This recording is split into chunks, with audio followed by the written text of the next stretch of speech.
紅斑狼瘡咧。聽個名咧就知道佢其實係一開始最常嘅表現咧就係塊面有疹。咁點解叫做狼瘡咧？其實喺好多年前一個法國醫生咧就首先去發表一個報告，就係話咧佢塊面有疹就好似俾狼咬完咁樣。咁所以咧嗰陣時就用一個咁可怕嘅名去形容紅斑狼瘡。咁但係實際上個病咧，如果個情況嚴重咧，真係好似狼咁可怕嘅。所以咧係唔可以輕視。咁當然啦，呢個病個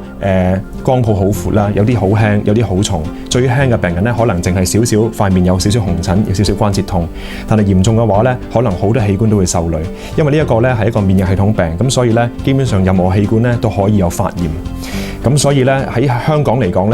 咧，最常見器官嘅影響咧，除咗皮膚有紅疹同埋關節嘅發炎之外咧，就係血液系統啲血球會少，同埋個腎嘅系統受影響，即係會有腎炎。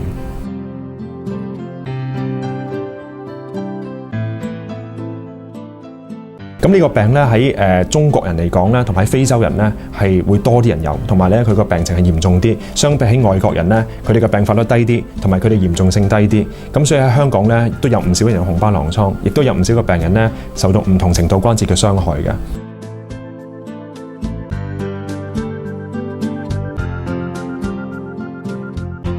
而嗰啲紅疹咧，嗰個形狀咧就係一般嚟講，我哋叫蝴蝶斑，即係好似面上邊咧有隻蝴蝶。咁嗰啲蝴蝶斑咧，通常係對太陽光有敏感，即係 photosensitivity， 曬太陽嘅時候咧會容易啲發作出嚟。咁除咗紅斑之外咧，佢哋會有生痱滋啦，又或者咧隻手咧有關節痛，因為呢個係系統性嘅發炎，係免疫系統病，全身都發炎，咁所以咧會有一啲唔係咁特殊嘅病徵，譬如話佢可能會有發微燒啦，可能覺得個身體好攰啦，冇精神做嘢啦，會甩頭髮，或者體重下降啊，胃口唔好，咁呢啲咧都係因為身體入邊發炎，一啲物質影響到有呢啲唔係咁特殊嘅病徵出現。咁但係其實嗰啲就係紅斑狼瘡早期嘅病徵嚟㗎，所以係好靠自己病人嘅注意先至得。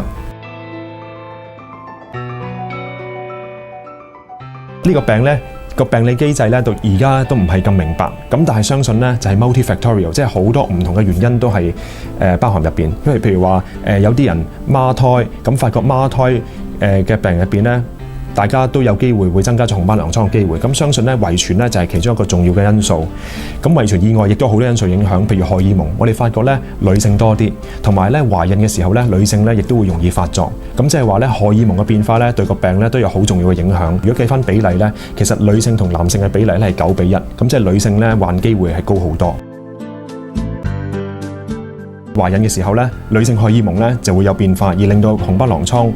會惡化，所以一般咧，我哋希望咧個病情穩定半年至9個月去懷孕咧先最安全。因為問題就係當女性懷孕嘅時候，個病發又或者個病情有變化嘅時候咧，我哋有好多要做嘅檢查都做唔到，譬如做掃描或者攞組織，都可能因為擔心 BB 嘅健康咧，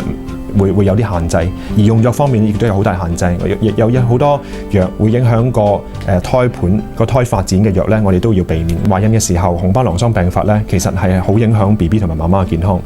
如果能夠將個病情控制好，6個月至9月冇復發嘅時候去懷孕咧，就會比較安全一啲。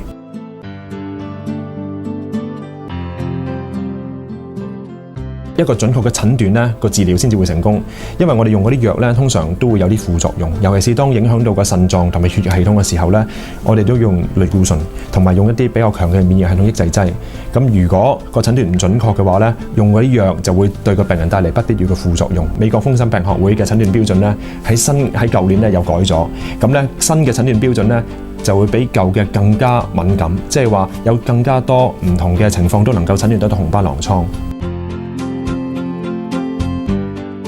佢哋身體入邊咧就會有一種特殊嘅抗體，叫做抗核抗體，英文叫 ANA。如果佢係陽性嘅話咧，佢就有可能係類風濕關節炎，又或者其他病。但係呢個抗體咧係好 sensitive 嘅，即係話咧99%嘅病人咧都有呢個抗體。如果係陰性嘅話咧，我哋基本上可以排除紅斑狼瘡。但係陽性嘅話咧，我哋就要再做進一步嘅研究，睇下佢有冇其他器官受到影響啦。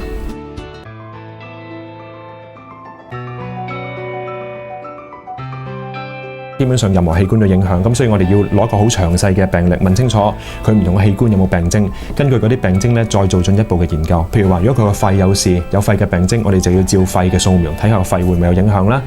如果佢有淋巴腺大咗，咁我哋要抽呢一啲組織，睇下佢會唔會紅斑狼瘡，又或者要排除其他一啲原因，譬如感染啊，或者生癌症。咁當然血入邊咧，我哋會抽一啲器官嘅功能，睇下會唔會有腎功能受到損害啦，肝酵素會唔會高啦，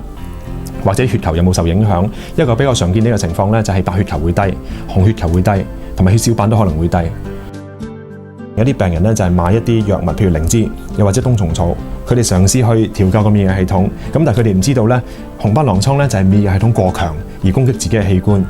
而冬蟲草同埋靈芝佢哋嘅個功效咧就係話想去增強免疫系統。如果真係食咗嘅話咧，佢就會令到病情反覆。